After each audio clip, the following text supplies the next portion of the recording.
Hey everybody, it's me, Olivia Flanagan, with another installment of Lovely Cup, and I'm super excited for tonight, 7 p.m. start time.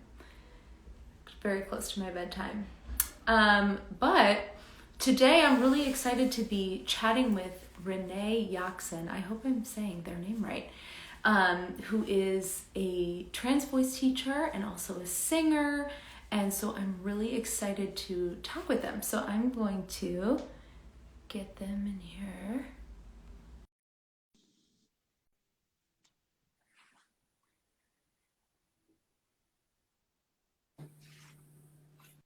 Hi, Renee. Hi, Olivia. How are you? Good. How are you? I'm good. Nice to meet you. Nice to meet you. I find it's best to meet people, live on the internet. You know what I I think mean? so. Yeah, I It's agree. important to, perform as a getting to know you. Thank you so much for doing this with me. Not a problem. This is awesome. So of course, I found you on the internet where we are right now. And I just was like, oh my gosh, we have a lot in common. We're both doing trans voice stuff, and you're a great singer as well. So I just was curious to hear some stuff from you and how you have kind of found your way and doing what you're doing now. I'm excited to talk about it. Amazing. So you're up in Canada, no? Yeah, I'm in Montreal. Montreal. And you know that we down here in America, we don't know anything about Canada at all. Some people do. No, nobody knows. I know literally nothing about Canada. Um, but tell me a little bit. So you're a singer. Like, did you study music in school? Did you come up kind of in music? Yeah, yes and no. I was like in deeply into jazz when I was in high school, but after high school, I went and got a degree in physics. Um, Oh, but then after that, I left science to study well, just to pursue music, basically. I made a bunch of albums. And then at age, like, I think I was 26, I went back to school and got a jazz degree, followed by a master's in songwriting. So I did all that education. It took like, I don't know, 10 or 12 years. And then, that I finished my education in 2019. So now it's 2022. that's really cool. Wow. So you have both like a science and a music background, which is great Yeah, for trans voice stuff, I feel it's really like. useful. Yeah, that's so cool. What kind of science stuff were you interested in?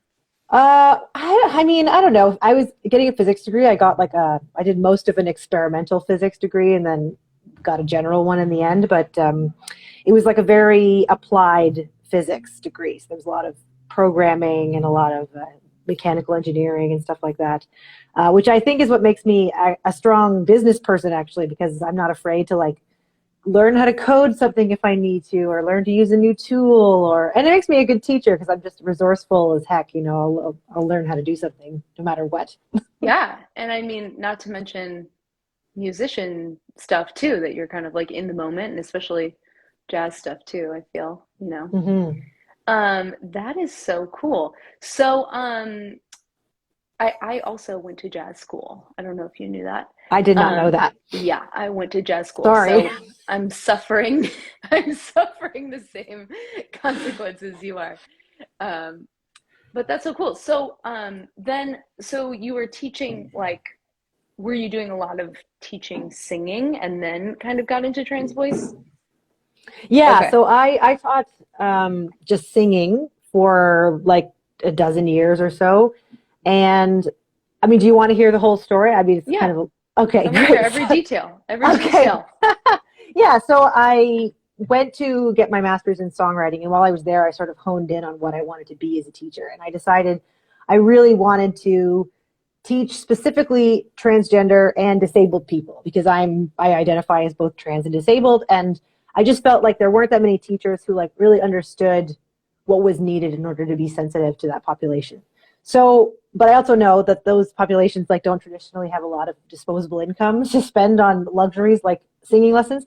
So I Hmm. made a scholarship program called the Right to Sing Award, which I just raised some money for and started advertising for participants and for donations and things like that.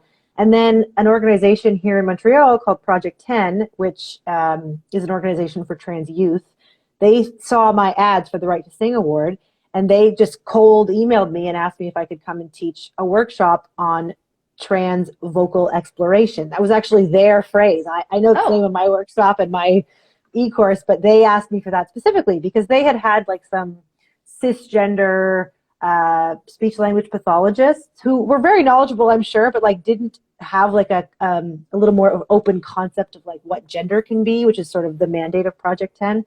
So they wanted somebody who was trans basically to come in and do that workshop. And I had never heard of trans voice work. I mean, I'm sure like I had heard of it, but I had never considered it as a career path for me. But when I was asked to do this workshop, I was like, yes, this sounds amazing. This is exactly, I would love to. And then I just had such a great time that I've never stopped.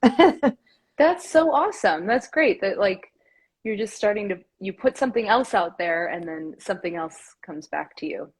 Yeah, energy. That's you know? awesome. Yeah, amazing. That's so cool. So you've got your course so were you teaching just private lessons before that, before you did your course and stuff? Yeah. So I taught privately, like any singing teacher for a long time. And then I did this workshop for Project 10. And because they serve all of Montreal, they were getting like students who were asking for this service all the time. So they would send me private students constantly. Yeah. And it wasn't until last May when a TikTok of mine blew up that like I just couldn't take on the number of students who were requesting private lessons from me. Like it was ridiculous. Mm-hmm. So I decided then to make the course so that I could like quickly get the information to as many people as possible while also having a living, you know? Yeah. So that's what made me make the change from private lessons to e-courses. That's really cool. So what do you feel like, do you feel, because I was checking out like your website and your course, and so it looks like you have like office hours kind of a thing with people who buy the course too. Mm-hmm. So, and I'm just curious, like how has it been going with having the course and the office hours? Like, do you feel like it's, I don't know, just the differences between like having private lessons every week and that, like pluses and minuses, if there are some. Yeah, totally. I was like really hesitant to make an e-course when I first decided that was what needed to happen, because I had always had a pretty strong belief that like every individual needs individual attention. And this sort of comes from like wanting to teach trans and disabled people. Like the whole idea behind that ethos was like those people need, each individual story needs to be heard in order for the student to be like completely served properly. And so when I thought about making this e-course, I was like, I don't know. It just seems like I'm whole cloth creating a solution that's not going to fit everybody, and I don't like that. But I decided to do it anyway because I realized that if I made a waiting list for my services as a private teacher, then I was just another part of the problem, you know, like there was just going to be, I was just going to be another waiting list that trans people have to wait on. And I was like, not into that. So I did the office hour thing so that at least once a month people can come and ask their individual questions. And there have been quite a few people who will show up and like show me an exercise to get personalized feedback. And I really love it. It's like just 1 hour a month. It's really not a lot. And unfortunately, I can't like record the call and put it online because of privacy reasons. Like that's kind of what distinguishes my e-course from like every other, just whatever e-course out there, is this privacy thing. But I am looking for like more and more solutions to how to like give that personal feedback wherever possible, like within the means that I have, you know? Yeah, that's really cool. That's great. I mean, I think that I definitely understand that kind of like waiting list. It's like we don't need another barrier, and especially with prices. I think about that a lot in my own work, because I just do I don't offer like bundles or anything. I just basically just do the model of a private studio. I also have singing students and piano students and songwriting stuff, and so I'm just like, I'm fascinated by everybody's Yeah, it's way of challenging. Like doing things, there's sliding scales, but you can also like offer shorter lessons, or you could like have a waiting list for a certain number of free lessons per month, and then everybody else pays the normal fee. Like it's hard to find ways to accommodate everybody while also like respecting your time and Right. valuing what you have as a service. It's a Yeah. challenge. Hmm.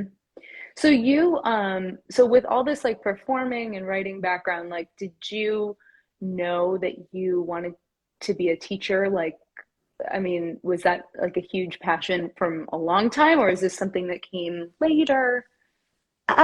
Yeah, like it wasn't something I thought about when I was early in my music career. It wasn't like, some people like, I know I want to be a teacher. Like when I was younger, that was not the case. Like I wanted to be a musician. I wanted to make records and perform. But then I developed chronic pain pretty early in my life, like in my 20s, early 20s. I'm 34 now. And like more and more performing became less desirable for me as a career. And even now, like I don't perform at all. I mean, like, pandemic notwithstanding, I don't do any performance because the cost benefit analysis like just doesn't add up, like it's, and I never know when I'm going to have a flare or not. So it's like a very time dependent career, and to say nothing of travel and couch surfing and all these things, like it just wasn't an accessible career to me. Hmm. So early on, I started teaching, and I just found that I not only like it, but I'm really good at it. Hmm. Like, I think I get this from my mom, like the ability to connect with anybody. Like, my mom could befriend anyone, and I think I get that quality from her. Like, finding that thing in a person that makes them connect with you, and being able to like really understand their perspective. Like, I realized early that that was something I was skilled at, and then I just became addicted to teaching. Like it's there's nothing better than solving that problem for somebody, and even if it, like for a second you can't do it, like they come to you with a problem, and you're like, how am I gonna solve? And then you find the answer. It's like witchcraft. It just feels Yeah. like you cast a spell on somebody. Yes. So good. Yes. Yeah, well, I mean, that's amazing because I think that there's a lot of teachers in the world who are not as passionate about teaching. I think Mm, it's a tough thing, and there can be a lot of, burnout and a lot of, because that one-on-one time is so intense, like an hour totally, of like engaging and so it's a lot of effort. Um, totally. so You have to want to obviously be there for sure. exactly, exactly. Yeah. So like what do you feel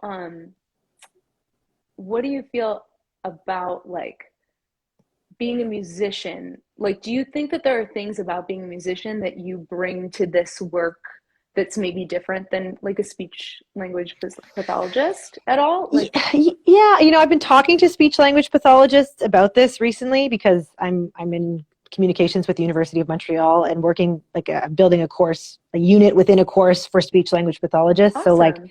yeah, it's like I'm really excited about the collaboration because I want more of our education to like be in their programs because a lot of the SLP programs don't contain any trans voice education, or very little, and that's because the voice is like, well, so here's the first main difference between a voice teacher, or a musician who sings, Yeah. and an SLP. Like SLPs only study the voice as a small part of their study, right? They do other things. They have like cancer screening and feeding and swallowing Yeah. and speech impediments and things like that. Like there's so much more to SLP study than just the voice, Okay. Yeah. Whereas we, like singing teachers and singers specifically, only study the voice. So that makes us like uniquely qualified to understand like specific vocal issues in a way that even SLPs might not, right? Mm-hmm. I mean, I think that like I could see a good, it could be good if those two communities could like communicate more with each other. I think like we both have a lot to learn from each other. I would really like to know more about the SLP perspective of trans voice, and anything else I'm probably missing, But Mm-hmm. yeah, like being a performing singer, especially, really taught me a lot about what my performing students required, like from a Mm-hmm. singing teacher. And then now I don't perform anymore, but I've learned so much about the voice through performance and through teaching, and especially doing the two simultaneously, that now I have this huge wealth of information that I'm able to bring to my trans voice students. It's great. Mm-hmm. Yeah.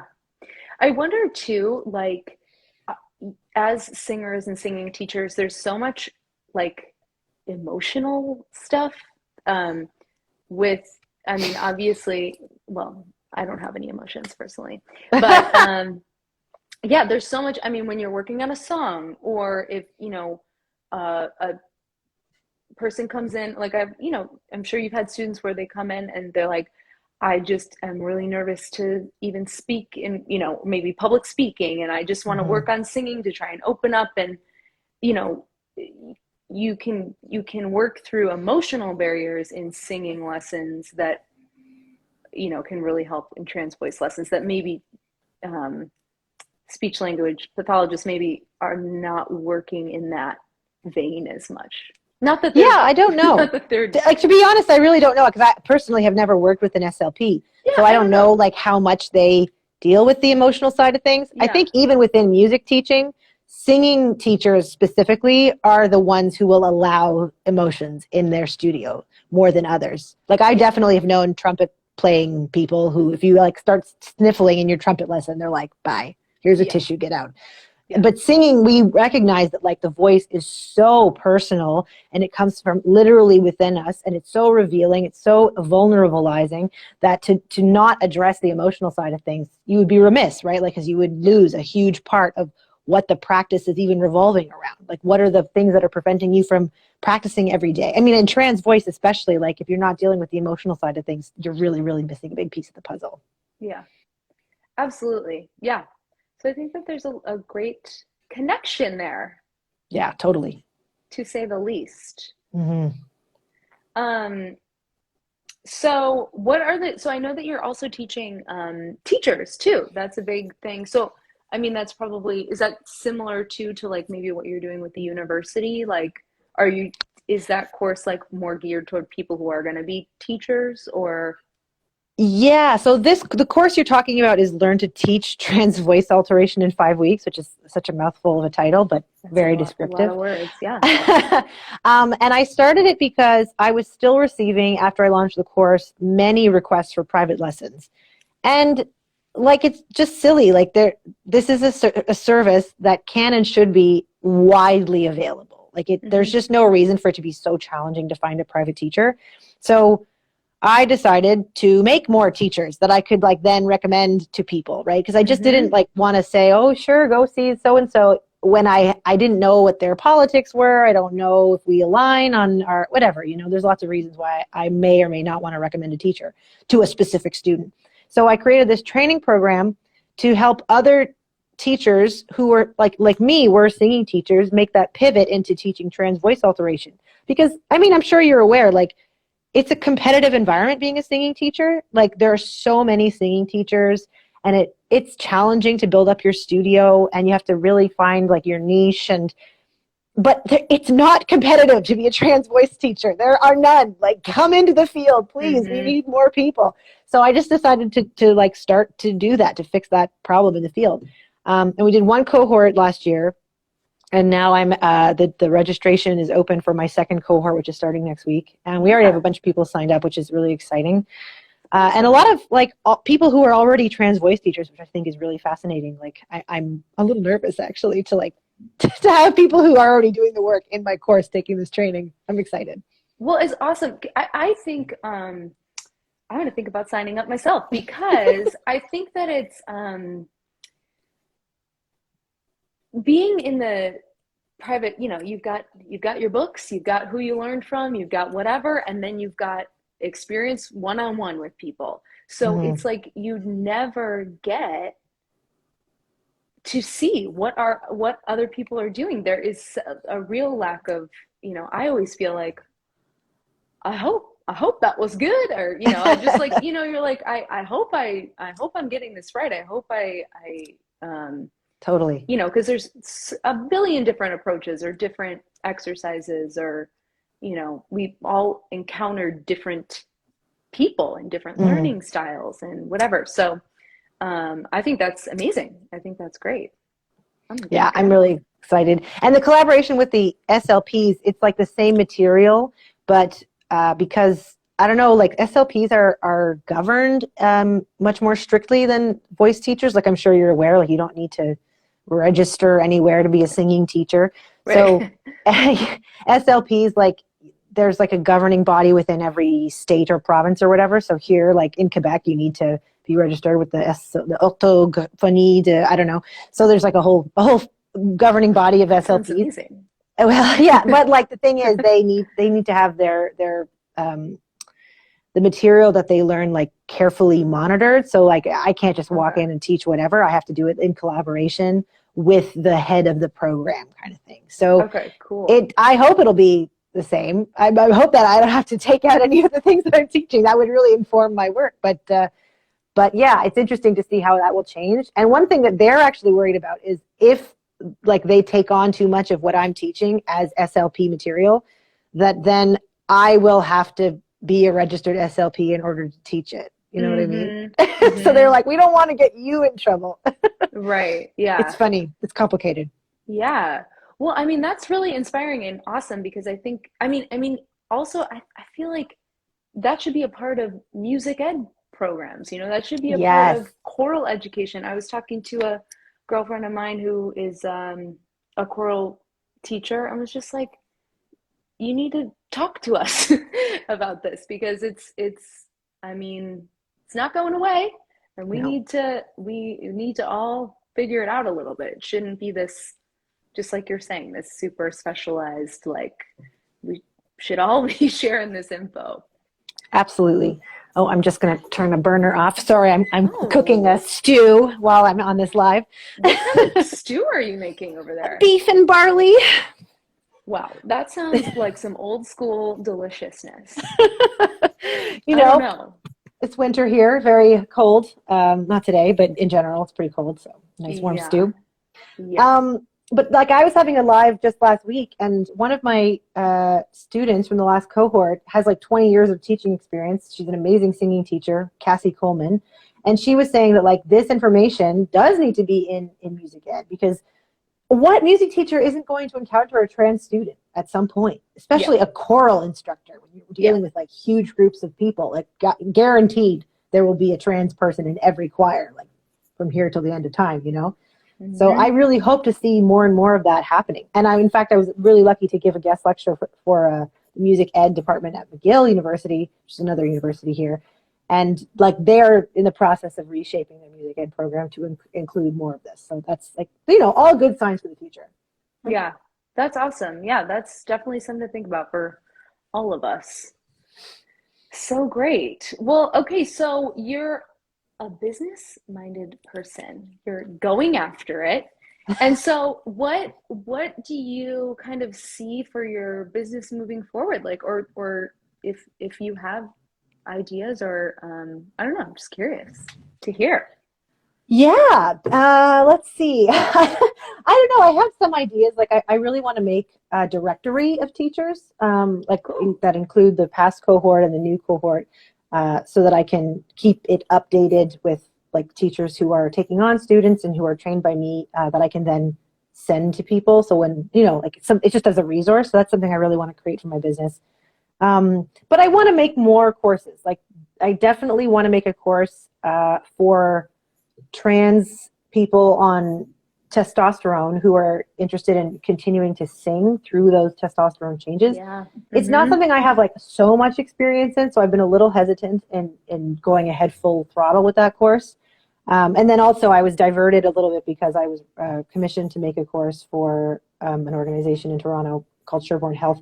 And so I'm making a 6-week feminization course called Mindful Voice Feminization, which deals way more with the feeling side of things than my trans vocal exploration course even does. Like this was based on some feedback I received from the trans vocal exploration course. And normally I don't like to separate like feminization and masculinization because I see them as two sides of the same coin, and like to learn anything about changing the voice makes you a stronger person when it comes to voice modulation. But we also have to sort of deal with the SEO of it all. Like people are searching for voice feminization at the end of the day. So I wanted to make a course specifically for people searching for that. So yeah, I've got a lot of little things in mind, but awesome. I don't want it to grow too big. I like my business to be nice and small so that I can just run it. It's just me, you know, just a nice, tiny little business. Yeah, that you're not kind of like becoming a manager of Yeah, I don't want to something. become Yeah. like the Netflix of trans voice courses, you Yeah. know. But I could see like more collaborative ventures happening. Like I would love to make, I don't know, I was approached by a voice acting marketplace website about doing some kind of collaboration, and I have no idea what that will look like or if it'll even happen. But I really love the idea of like doing collaborative Yeah. e-courses with people based Hmm. on different specializations. Like I just think there's no end to where this could go. Yeah. That sounds really cool. I think that that's a great way to not get too separated from the work, because I think that that can happen really easily, that you know, Yeah. become the big boss, and then you're kind of, you know, that's something else. So I think that's really cool. Yeah. Yeah, that is easy to happen. Like I haven't been teaching privately since May, and I do miss it. Yeah. It's very strange not to teach privately anymore, but now I do workshops, and so I still get that like taste of the one-on-one, the face-to-face Yeah. instruction. But you're right. Like I do want to take steps to like stay really grounded in the work, do trainings of my own, like whatever voice trainings are available out there. I want to take Yeah. them too. That's really cool. Well, I really appreciate you chatting with me today. This has been My so great. I've pleasure. just been checking your stuff out online, and I've just been very inspired by everything that you're doing. And I checked out a bunch of your recordings today. You're singing, and you have the most beautiful voice. Oh my gosh, thank you. I really, I'm just like not sure if I'll ever go back to making CDs, like making albums and doing that kind of thing. But I do have a full album like written that I made yeah. during my master's degree and just never put out. So maybe Well, someday. put it out. Don't keep us Yeah, waiting. we'll see. You know Yeah, how it but is. Big yeah, project. no, I loved the original stuff, and I thought your like straight ahead stuff was awesome. I Oh, listened to thanks. you singing exactly like you. It's like it was like on YouTube somewhere. Yeah, that was like a little house party, sure. Honestly, it sounded awesome. I love Thank that song you. that Dorothy Fields wrote the lyrics I to don't it. know. Yeah, Yeah. cool. Yeah, very one of the few women who contributed to the American Songbook, really, Oh in man, terms of writing. that's a Anyway, I whole love it. thing. I love that tune. Anyway, this is it. This is all I have. This is it. Well, thank you for inviting me to do this live. I know I was hard to pin down for a while. Sorry. Oh, Still working not a out the problem. systems to get the business to run without me dropping the balls all the time. So Not a worry at all. I'm just happy great. that it worked out. Well, thank you. Yeah, and now we're going to be, friends and colleagues for life, I'm sure. For life. It's permanent. If you go Instagram live with somebody, it's permanent. That's it. This is it. Yeah. Well, thanks so much, Olivia. I really appreciate Thank it. you, Renee. Hope to talk to you soon. Yeah. Have a good night. All right. Bye bye. Bye.